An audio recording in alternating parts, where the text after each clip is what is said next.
El regreso de Jesús y el tiempo de los gentiles.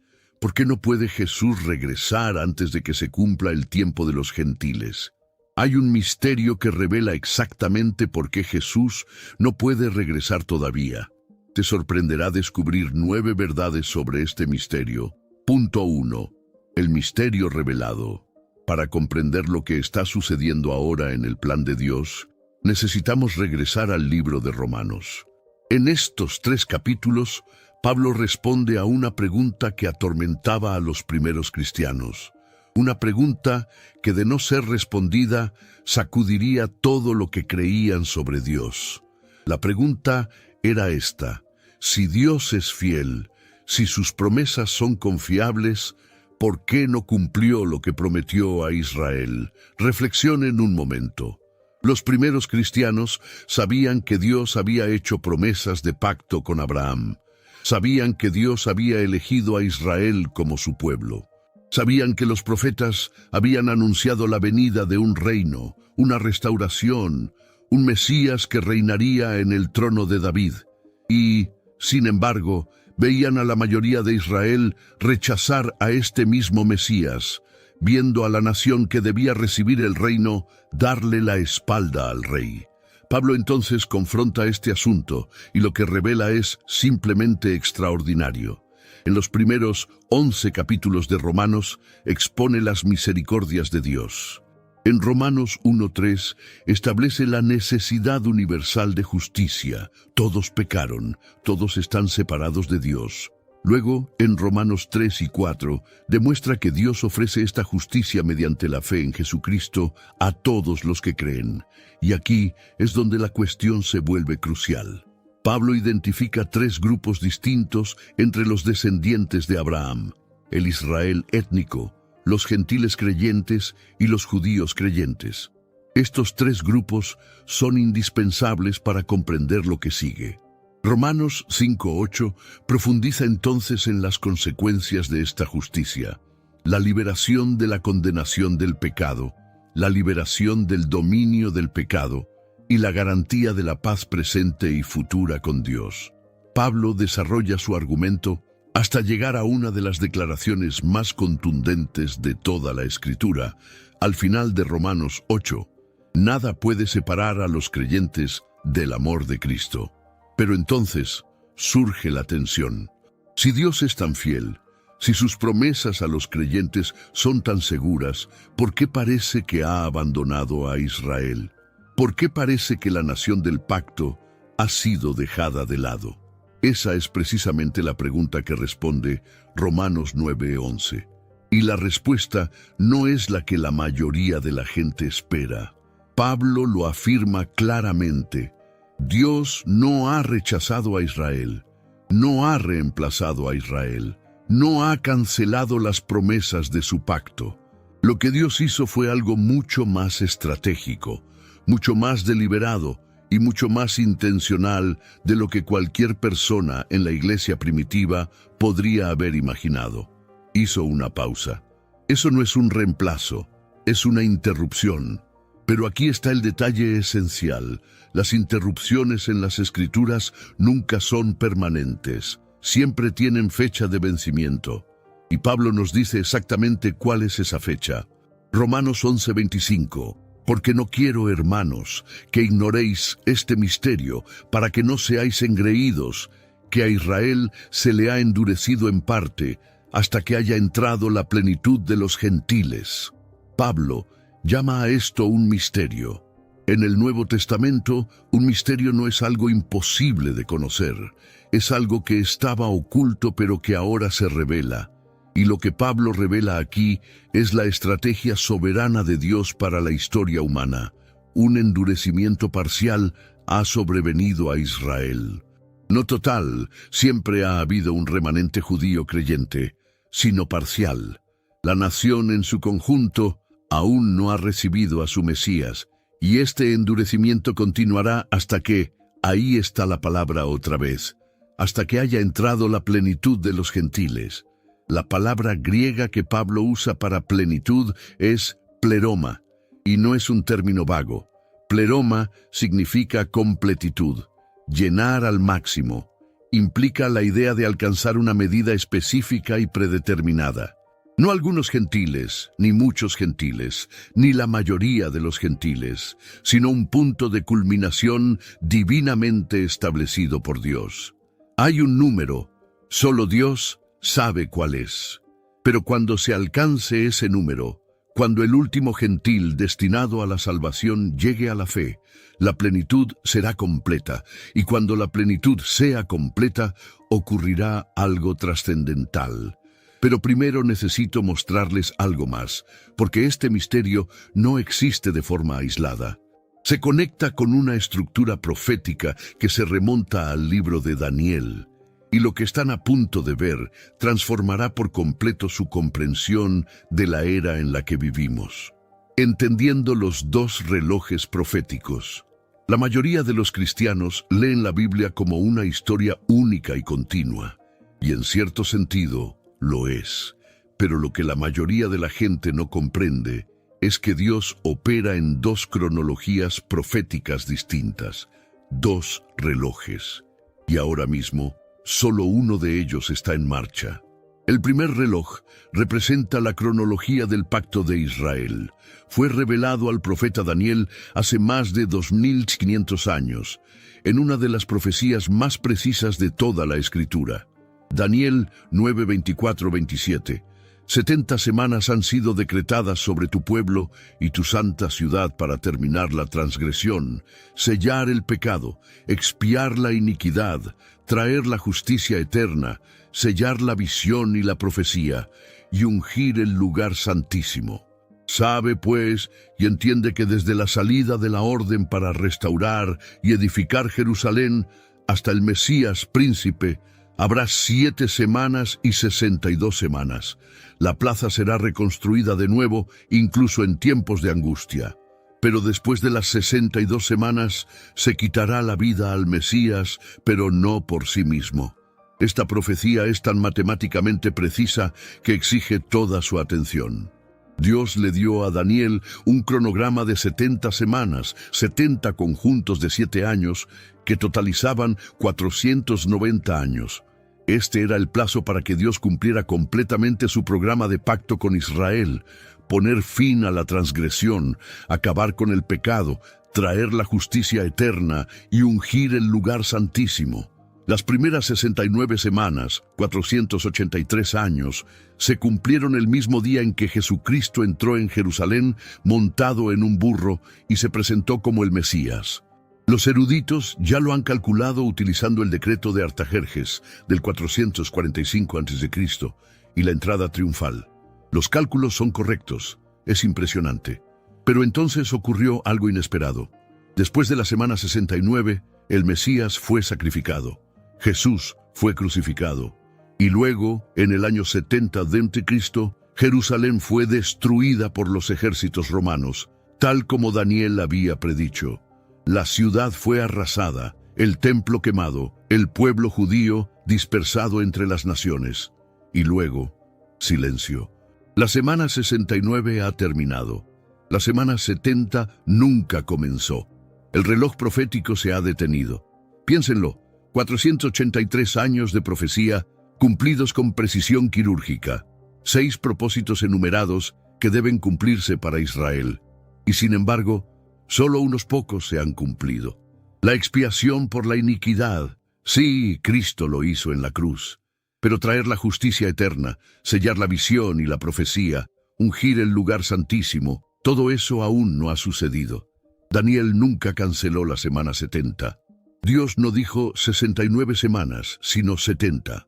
Queda una semana, 7 años, en el reloj profético de Israel, y ese reloj lleva casi 2000 años detenido.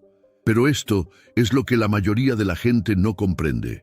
Mientras el reloj de Israel está en pausa, un segundo reloj avanza. Jesús mismo identificó este segundo reloj en Lucas 21:24. Y caerán a filo de espada, y serán llevados cautivos a todas las naciones, y Jerusalén será hollada por los gentiles, hasta que los tiempos de los gentiles se cumplan. Ahí está la palabra de nuevo, hasta. Jesús dijo que Jerusalén sería gobernada por poderes gentiles, y así fue. Romanos. This episode is brought to you by Indeed. Stop waiting around for the perfect candidate.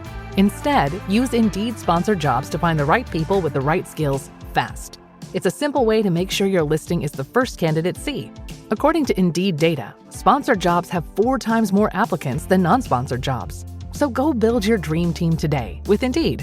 Get a $75 sponsored job credit at Indeed.com/podcast. Terms and conditions apply. Bizantinos, árabes, cruzados, otomanos, británicos, todos gobernantes gentiles de la ciudad santa. Jesús dijo que este gobierno continuaría hasta que se cumplieran los tiempos de los gentiles. Ahora conecta los 2 versículos. Romanos 11:25. Israel se endurece hasta que llegue la plenitud de los gentiles. Lucas 21:24. Jerusalén es pisoteada hasta que se cumplan los tiempos de los gentiles. ¿Ves el patrón? Los 2 relojes están conectados. Ambos tienen la palabra hasta. Ambos señalan un momento específico en el que la era de los gentiles llegará a su conclusión ordenada por Dios. Y cuando llegue esa conclusión, el reloj de Israel se reiniciará. La pausa no es un accidente, no es una falla en el plan de Dios, no es que Dios cambie de opinión. La pausa es misericordia. Cada día que el reloj de Israel permanece detenido, cada día que continúa la era gentil, es otro día de gracia, otro día para que se proclame el Evangelio, otro día para que alguien, en algún lugar de este planeta, escuche el nombre de Jesús y crea. Pero la misericordia tiene fecha de caducidad, la gracia tiene sus límites. Y la pausa que parece permanente un día demostrará que siempre fue temporal. Descubrimiento 3. La era de la iglesia es la pausa. Necesito que entiendas algo que transformará tu perspectiva sobre tu lugar en la historia. Porque si las 70 semanas de Daniel son reales, y lo son, entonces vivimos en un intervalo, un interludio profético, un paréntesis en la cronología de Dios que el propio Daniel nunca percibió. Vivimos entre los versículos 26 y 27 de Daniel 9. Versículo 26. El Mesías es quitado, Jerusalén es destruida. Esto ya sucedió. Versículo 27. Un futuro gobernante confirmará un pacto con muchos durante una semana. Esto aún no ha sucedido. Entre estos 2 versículos hay un intervalo, y es en este intervalo donde nos encontramos ahora. Esta es la era de la iglesia, la era de los gentiles, el tiempo en que el Evangelio llega a las naciones, el tiempo en que el Espíritu Santo llama a un pueblo al nombre de Dios de toda tribu, lengua y nación de la tierra. Este es el misterio del que hablaba Pablo. Los profetas del Antiguo Testamento vieron el reino de Israel, vieron el reinado del Mesías, vieron la restauración, pero no vieron la brecha, no vieron la era de la iglesia, no vieron 2000 años de salvación gentil intercalados entre la crucifixión y la tribulación. Pedro lo confirma en 1 Pedro 1, 10, 12. Los profetas que profetizaron de la gracia destinada a vosotros indagaron atentamente y con gran diligencia acerca de esta salvación, escudriñando quién y en qué tiempo hablaba el Espíritu de Cristo que estaba dentro de ellos, el cual anunciaba de antemano los sufrimientos de Cristo y las glorias que vendrían tras ellos. Los profetas vieron el sufrimiento, vieron la gloria, pero no vieron el valle entre las 2 montañas. No vieron la era en la que vivimos. Y ese es precisamente el punto. Vivimos en el intervalo entre la crucifixión y la tribulación, entre la caída de Jerusalén y su restauración final, entre las semanas 69 y 70. Y cada alma que viene a Cristo durante este intervalo, cada gentil que cree, cada persona que pone su fe en Jesús, se añade al recuento, se añade al pleroma, se añade a la plenitud. Pero aquí está la cruda realidad que debería llegar a toda persona que escuche este mensaje. La pausa parece permanente. Ya ha durado 2 milenios. Civilizaciones enteras han surgido y caído en ese intervalo. Imperios han surgido y desaparecido. Generaciones han nacido y muerto, y a lo largo de todo esto, la pausa ha permanecido, pero las pausas terminan, los interludios llegan a su fin, y cuando éste termine, el mundo entrará en un capítulo nunca antes vivido. Las razones del retraso en el regreso de Jesús. Hay razones específicas por las que Jesús aún no ha regresado.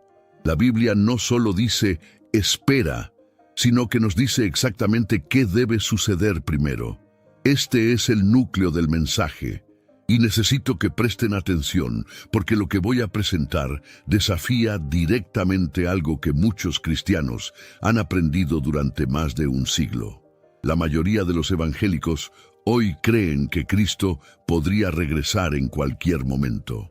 Si les preguntas, dirán, claro que podría regresar hoy, podría regresar ahora mismo. Entiendo por qué creen esto. El deseo del regreso de Cristo es profundamente bíblico. El anhelo es legítimo. La esperanza es real. Pero el problema es que el propio Nuevo Testamento nos dice que ciertos eventos deben suceder antes del regreso de Cristo. No es que podrían suceder, sino que deben suceder. Y si estos eventos aún no han ocurrido, entonces no estamos simplemente esperando. Estamos observando hitos proféticos específicos que las Escrituras dicen que sucederán primero. Te mostraré 3 de ellos. Evento anterior. Al regreso. 1. El Evangelio debe llegar a las naciones. Jesús mismo dijo en Mateo 24:14. Y será predicado este evangelio del reino en todo el mundo para testimonio a todas las naciones, y entonces vendrá el fin. Observen la secuencia. El evangelio llega primero a todas las naciones, luego llega el fin. No antes, ni simultáneamente, sino después. Jesús vinculó directamente el fin con la proclamación global del evangelio. Esto no fue una sugerencia, fue una condición profética, y Apocalipsis 7:9 confirma cómo será cuando esté completo.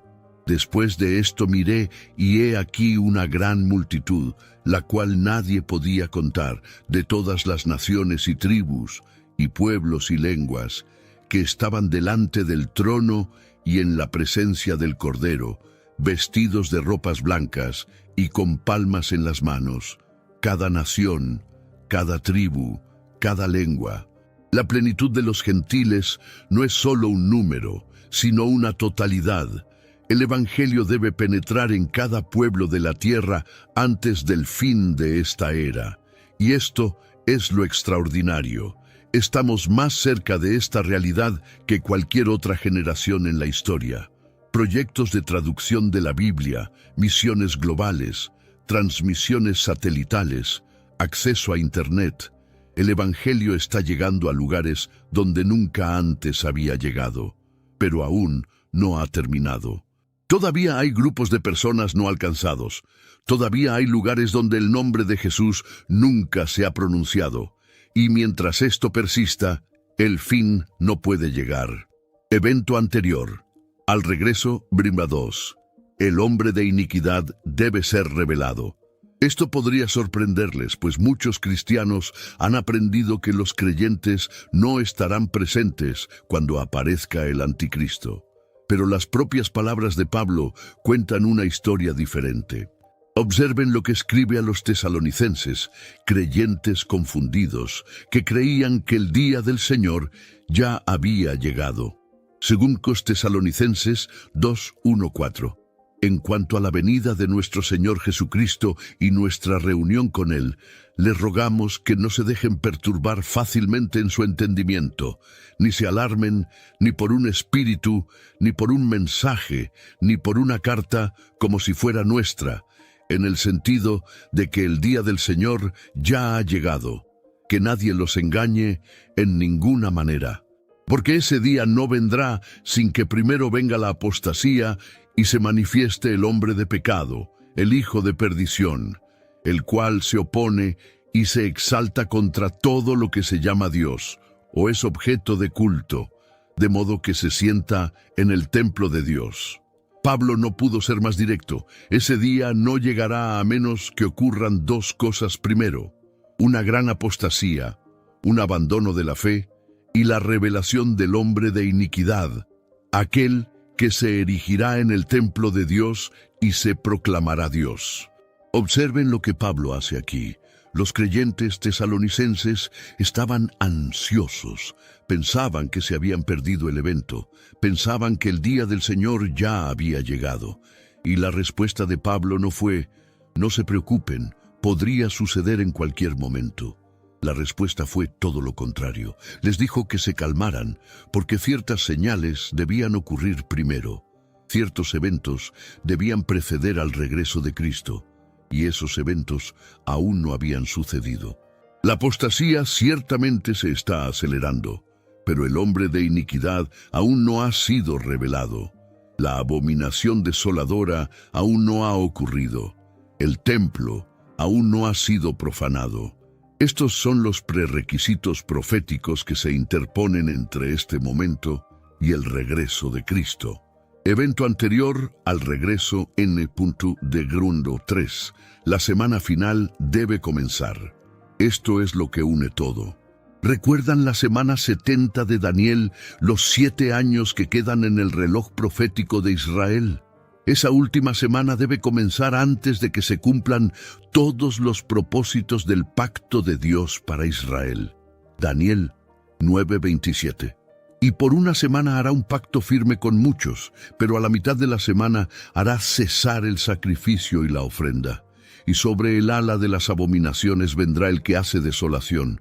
Un futuro gobernante confirmará, no creará, sino confirmará, fortalecerá y oficializará un pacto con muchas naciones. Este pacto durará 7 años, pero a la mitad de este período, este gobernante traicionará el acuerdo, detendrá los sacrificios en el templo, cometerá la abominación desoladora, y comenzarán los últimos 3 años y medio de tribulación sin precedentes. Cristo no puede regresar antes del inicio de la semana 70, porque es esta semana la que concluye lo que Dios comenzó con Israel. Los 6 propósitos enumerados en Daniel 9:24 deben cumplirse, y solo podrán cumplirse cuando esta última semana concluya. Por lo tanto, para que quede claro, el Evangelio debe llegar a todas las naciones. El hombre de iniquidad debe ser revelado. La semana final debe comenzar. Estos no son detalles opcionales. Son condiciones proféticas que, según las Escrituras, deben preceder a la conclusión de esta era. La inminencia y el día del Señor explicados. Esto plantea una pregunta importante, que la mayoría de pastores y maestros evitan. Se trata de una palabra que usamos constantemente, pero que rara vez definimos con precisión. Necesitamos ser precisos en nuestro lenguaje porque hay una gran diferencia entre decir que el regreso de Cristo es inminente y decir que Cristo podría regresar en cualquier momento. La mayoría de la gente usa estas expresiones como sinónimos, pero la Biblia no las usa así. La palabra inminente rara vez aparece en las traducciones de la Biblia. Una búsqueda rápida muestra solo un uso en la NASB, refiriéndose a la muerte de Pedro en 2 Pedro 1:14, y ninguno en la ESV. Por lo tanto, si vamos a usar la palabra inminente para describir el regreso de Cristo, debemos definirlo como lo definen las Escrituras, no como lo define la doctrina popular. La Biblia describe el regreso de Cristo en términos de cercanía. El Nuevo Testamento enseña que el regreso de Cristo se ha acercado. Hebreos 10:25. Está cerca. Apocalipsis 22:10. Está cerca. Romanos 13:11. Está más cerca ahora que cuando creímos por primera vez. Pero esto es lo que tanto el sentido común como el uso bíblico nos dicen. Que algo esté cerca y que algo sea posible en cualquier momento son dos cosas completamente diferentes. Piénselo así. Las fiestas judías se describían en las Escrituras como próximas. Juan 2:13, Juan 6:4, Juan 7:2, Juan 11:55. Estas fiestas estaban cerca, pero caían en días fijos del año. No ocurrían al azar. Estaban cerca, pero no carecían de señales. Estaban cerca, pero estaban precedidas por patrones reconocibles. El mismo lenguaje se aplica a las estaciones. Mateo 24:32, Lucas 21:30.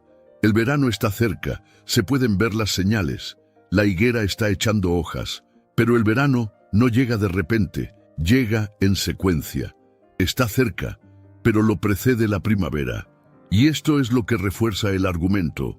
Este mismo lenguaje de inminencia se usa en Lucas 21:28 y 1 Pedro 4:7 para referirse a un regreso que debe ser precedido por señales.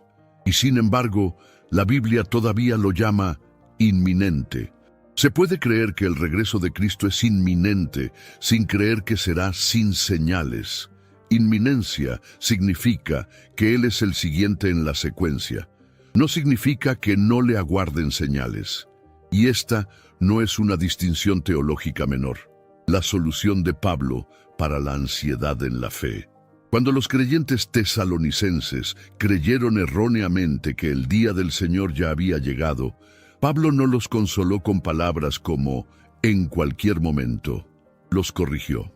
Les dijo que ciertas cosas tenían que suceder primero, la apostasía, el hombre de pecado, y luego les ordenó que no se dejaran intimidar ni perturbar. El remedio de Pablo para su ansiedad no fue «podría suceder en cualquier momento». Su remedio fue «aquí están las señales que aparecen primero para que puedan estar bien informados, tranquilos y estables».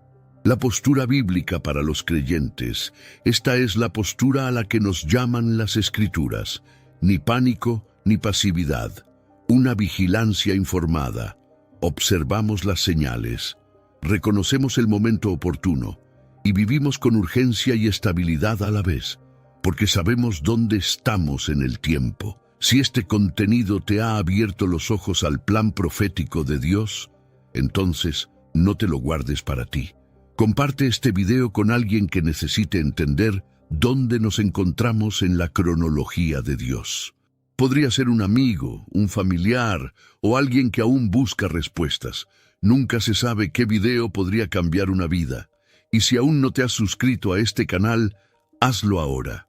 Aquí estudiamos las profecías bíblicas con seriedad, sin sensacionalismo ni especulación, solo lo que dice la palabra de Dios.